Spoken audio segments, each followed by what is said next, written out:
What's up, my fellow patriots and infidels? So, I'm sure you've seen the news of the two shootings that have taken place. Anyway, let's go ahead and start with the first one. And I'm sure the conspiracy nuts are going to go nuts with this. And I don't mean to pour more gasoline on the fire, but there are some strange things with that. Benjamin Erickson, who drove from Washington to Rhode Island to carry out the attack, there's also unconfirmed reports that he was yelling Allah Akbar from eyewitnesses who were on the ground, but the information is pretty tight sealed, so we're speculating at this point, but it has been reported by people on the ground. We'll see where this goes and what the motive was. What I found odd is this is a U.S. Army officer who's a specialist in cyber warfare. Talk about a crazy conspiracy road you can go down with that. But I digress. The other attack, same deal. Two Muslims targeting Hanukkah celebration, killing innocent people. Now, what I take away of this is why we need more guns and to get rid of gun-free zones. Poor Australia gave up their guns how long ago? And now look at them. Now they're sitting ducks during a mass shooting. And the same with the schools.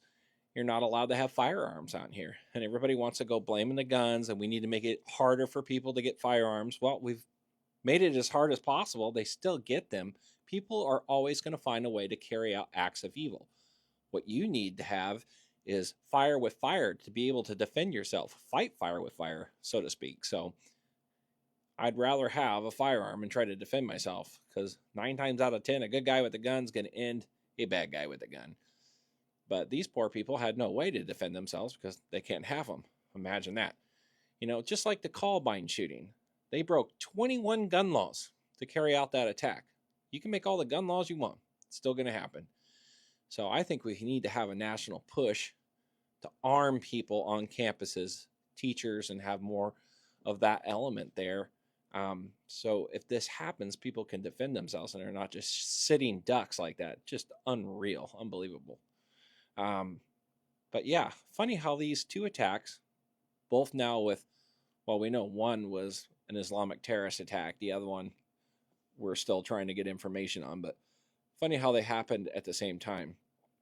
Part of me wants to go down the conspiracy road and say, maybe these are sleeper cells being activated and we're going to see a lot more of this. I wouldn't be surprised, especially with everything going on.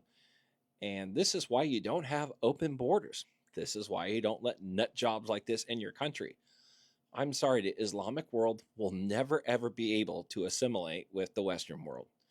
It's not in their culture. It's not in their religion. It's not in anything they listen. They want a caliphate and they want to kill everybody who doesn't go along with it, period.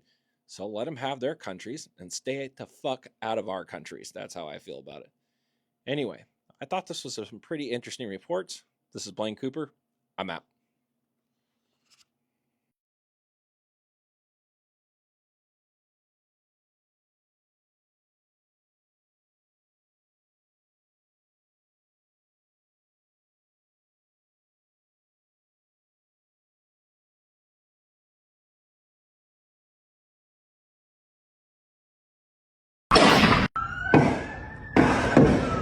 Oh! Sama yan. Ano?